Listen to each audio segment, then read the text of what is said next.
The house is dark when the first beam of sunlight licks at the edge of the horizon. The house is silent as the last slivers of moonlight flee the spread of warmth. Yet the house is not still. A huddled figure remains, left behind to linger uncertainly in her despair.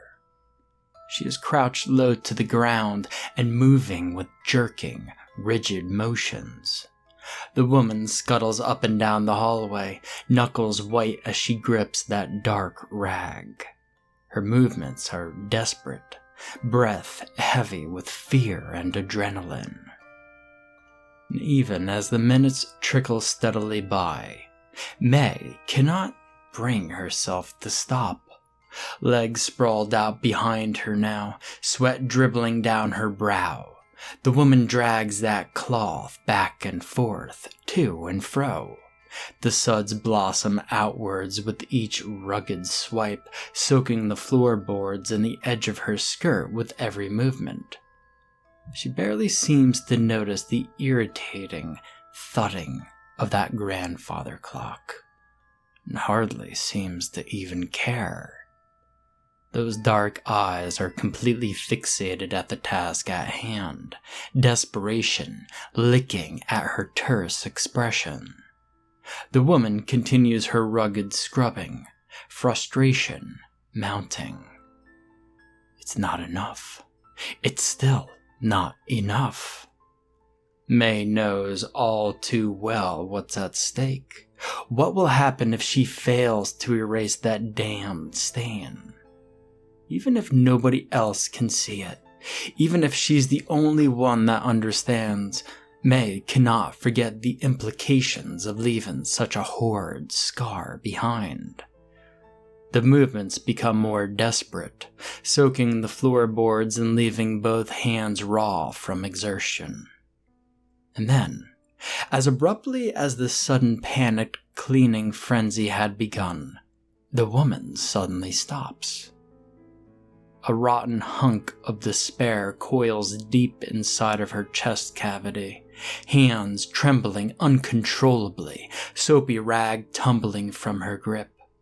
Breath still heavy, shoulders hunched, the woman stares speechlessly down the hallway. The house is barely lit by the faintest touch of dawn's gentle hues, leaving much more to the imagination than it truly reveals. And yet, the woman continues to stare into that nothingness, frozen to the spot as the trickling puddle blooms slowly outwards. The house is silent, save for each hitching breath and that damned ticking of the clock. It ought to be peaceful, soothing the anxious beast lurking just beneath the surface, but no. Isn't there something else to do? May wants nothing more than to ignore it, but the growing realization spreads its tendrils through her very soul. A faint vibration sending tremors through the floorboards and shaking her from head to toe.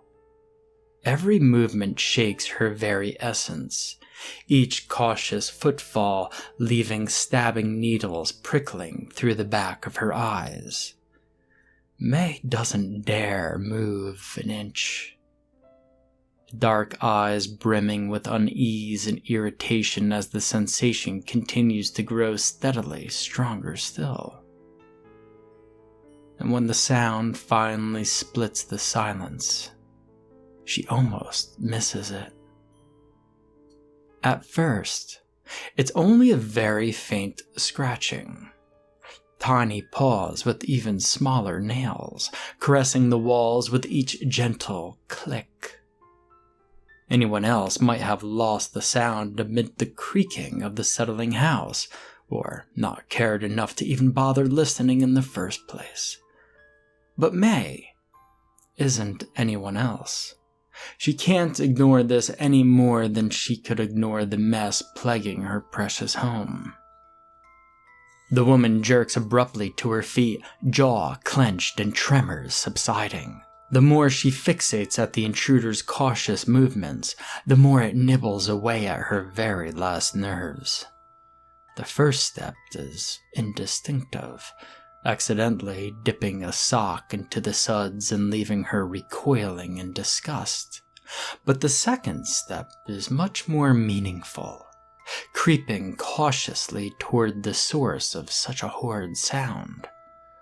May abandons her work, inching further along that dim hallway with every repeated scratching noise. The path is gradual, hesitant but persistent. She moves as though by instinct, barely daring to consider what awaits her at the end. It's not until her nose brushes the door, lurking at the very end of the hall, half obscured by the last remnants of the night's lingering embrace, that the woman finally jerks to a stop once again. Movements no longer subconscious, autopilot disengaged. May stands there, rigid, unable to bring herself to break the safety of her inactivity. Her throat burns at the very idea of breaching this precious routine of hers, of opening the gateway to something dreadful and ruining it all. She shouldn't be here. She should be scrubbing away that damn stain, not lurking here in front of that cursed doorway. But May swallows thickly, glances just over her shoulder at the waiting cleaning supplies already calling out for her gentle touch. And the continuous scratching suddenly cuts off. The relief is short-lived, however, when something heavy jerks suddenly, landing with an unbearable muffled thud. The unexpected sound is enough to jolt May from her daze, causing her to stumble sharply backwards. A tremor curls through her toes, causing her to squeeze her eyes shut against the anticipation of what may be awaiting her just past those shiny new locks. And yet, she still fumbles quickly for the curved doorknob, breath hitching with every pulsating heartbeat that spears through her skull. She can scarcely bring herself to turn the knob. Somehow, May manages to find the nerve to fling open that door, shoving it away from her as though it were dripping with germs. Like ripping off a band-aid, she rushes to get it over with. The door smacks the opposite wall from the force of her desperation, dents the opposing wall, and swings back around as though to strike her for such defiance.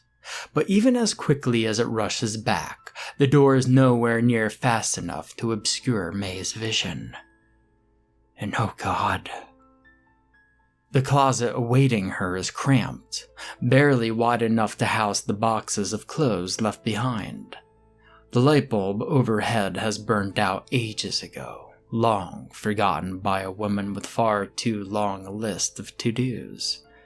The stench of mothballs and dried urine is overwhelming, each inhale bringing with it even stronger waves of disgust. But May barely seems to notice any of this disgusting display, eyes drawn instead to the huddled form lingering at the very back of the room. One might have missed the frail form lurking behind one of the many cardboard boxes, had it not been for the gradual shifting movements and those soft squeaks. The long fur obscures most of its features, body taunt and pale with nails unbearably overgrown. The rodent skitters once more, digging its claws into the plaster with a repeated scraping sound. May inhales sharply. The rodent stops, turns slowly to stare with beady little eyes. A faint flicker of recognition almost seems to dawn as it starts to move towards her. But May is much faster, jolting forward to retrieve the door just before it could bounce once more. She slams the door back shut, breath hitching worse than ever before when she fumbles for the locks. The creature already begins to wail as protests, snout snuffling and tiny paws fumbling at the doorframe.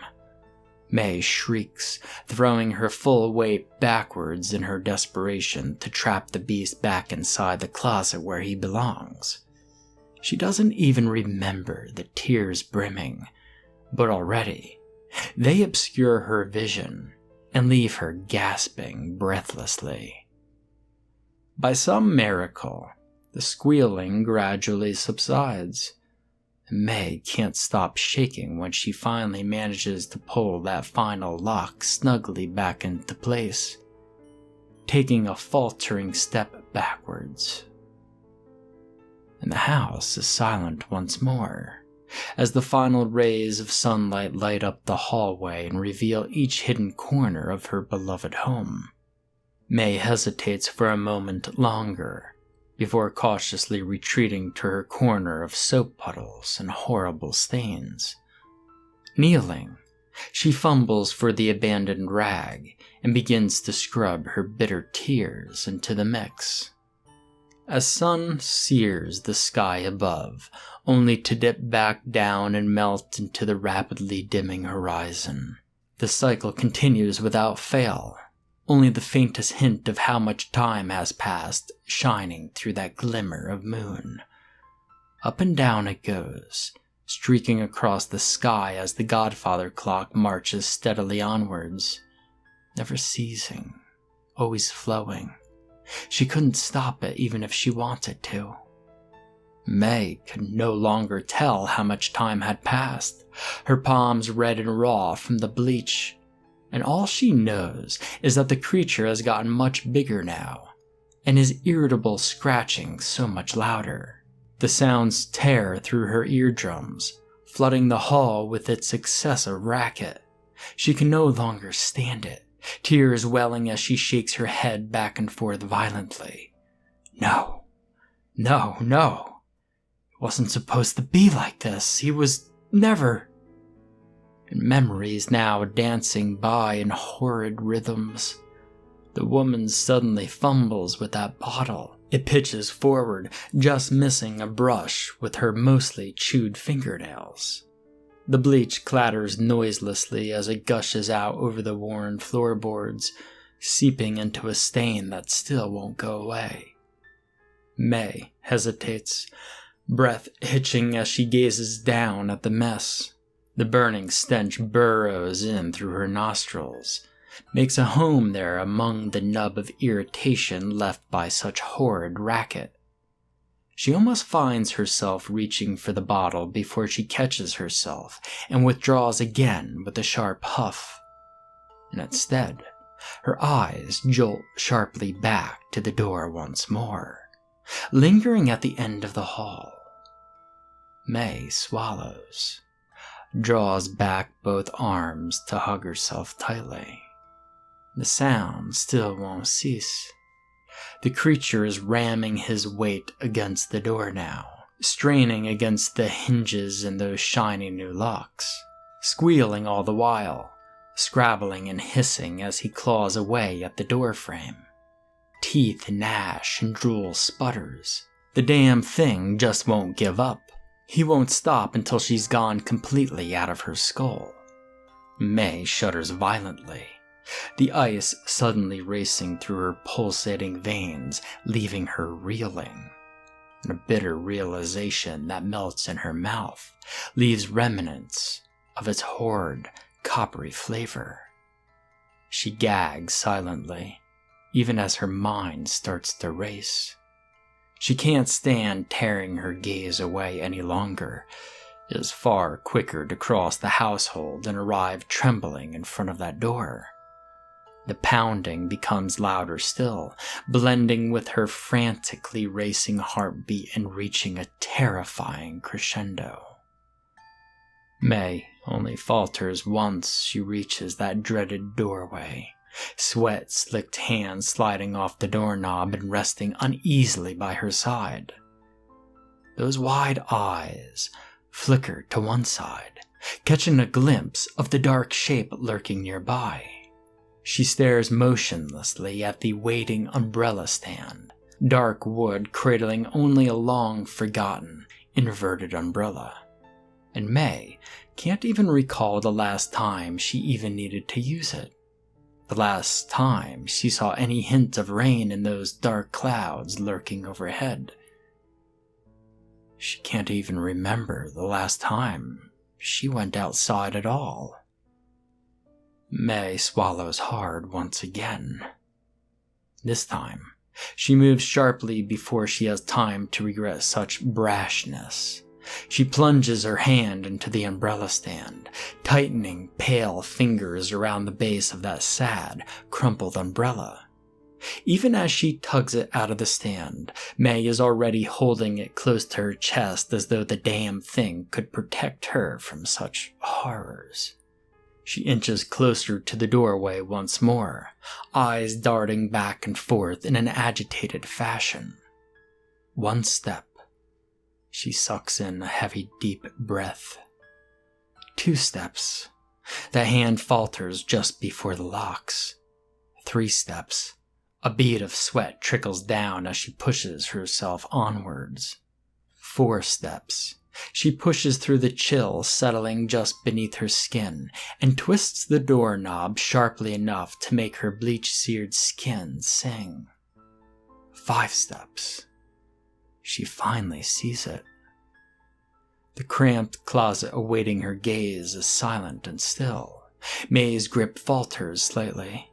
A nauseous blend of hope and despair flooding her lungs and leaving her gasping quietly as she sweeps her gaze around the empty room. No furry beast lurks there, ready to pounce. No drooling, bloodied mass is there to scream profanities and wail mercilessly. No dark, beady eyes hover in the shadows just behind the cardboard boxes. The closet is just as still and silent as the rest of the dark house looming over her, sucking in every ounce of air as she looks frantically about.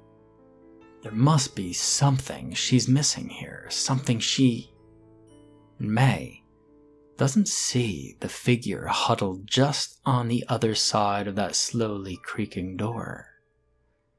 She doesn't hear their heavy breaths, nor the resounding pulse that fills the stiff air. She does, however, feel the sudden sharp blow as the door cracks sharply back around and catches her in the side of her skull. Meg cries out, stumbling backwards and letting the umbrella go flying back into the dark abyss waiting just behind her. And then he's upon her. May shrieks, batting away the mass of fur and teeth as he rushes forward and tackles her to the floorboards.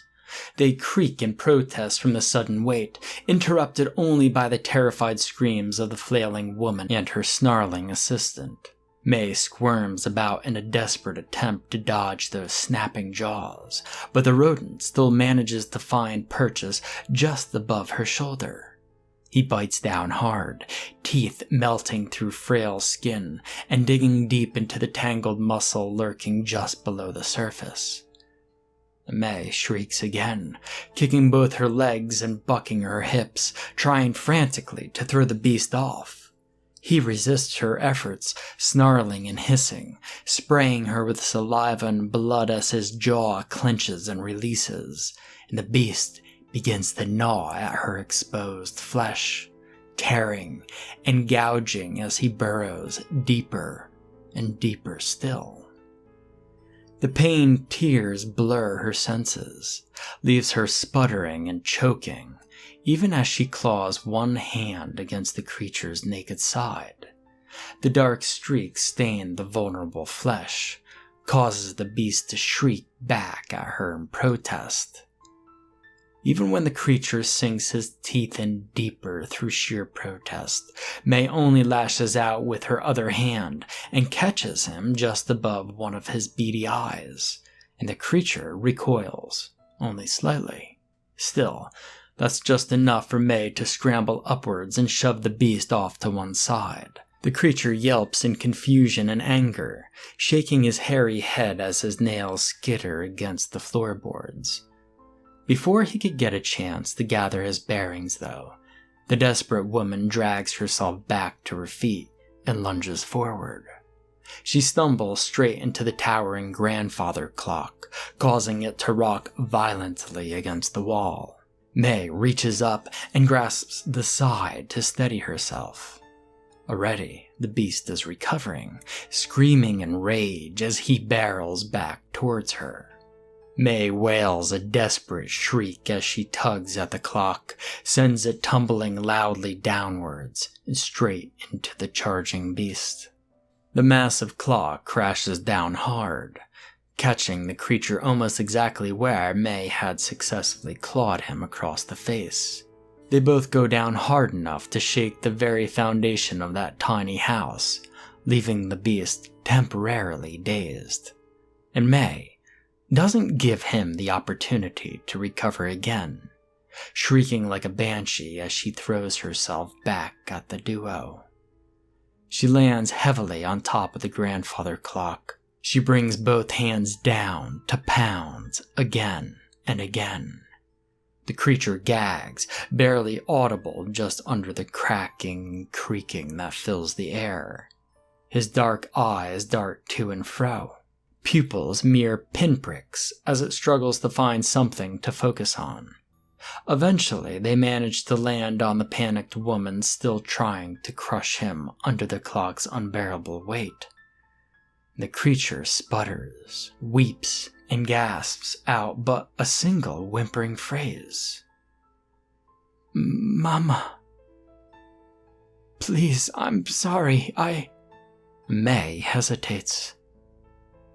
A flicker of emotion interrupting those bloodshot eyes as she gazes down at the beast. A frail form lays sprawled beneath her, dark hair obscuring his face. The body is smeared in blood and dirt, dripping sweat and various other disgusting liquids. The figure squirms again, a few dark strands drifting aside and revealing a speck of frightened blue hue. That's enough to drive the woman right over the edge. The stain lurking near the entrance of her beloved house, the stench lingering in that closet at the end of the hall. So many years of unbearable mess and unforgivable disobedience. The tears welling in those dark eyes dribble down her sweat-slicked brow before at least they begin to shrivel and dry. May gazes down at the huddled figure, the lingering blur melting the senses and leaving a smear where the boy had once lain. And once more, she sees the rodent lurking in his place, and an unbearable rage overwhelms her senses. A wordless scream erupts from her lungs as the woman slams her weight into the grandfather clock over and over. Legs spasm with every blow, gurgling shrieks splitting the night and interrupts those last attempts of desperate protest. Each time she slams the clock down, the splintering of bone fills her with a sense of relief. A dawning knowledge that leaves her almost euphoric. And a faint giggle rises through her chest, flooding out through her mouth until it leaves her wheezing and inconsolable. The creature, laying broken beneath the clock, is silent, unresponsive to her hysterical laughter. May doesn't dare to move at first, gazing at the damage. Only then does she struggle back to her feet, leaving the bloodied mass of bone and flesh behind as she drifts back to that spilt bottle of bleach. Faint smile still tugging at her lips, she kneels and resumes scrubbing away at the lingering stain, even though her chest tightens at the knowledge that this next stain will be far more difficult to erase. It was so much bigger than the last one, after all.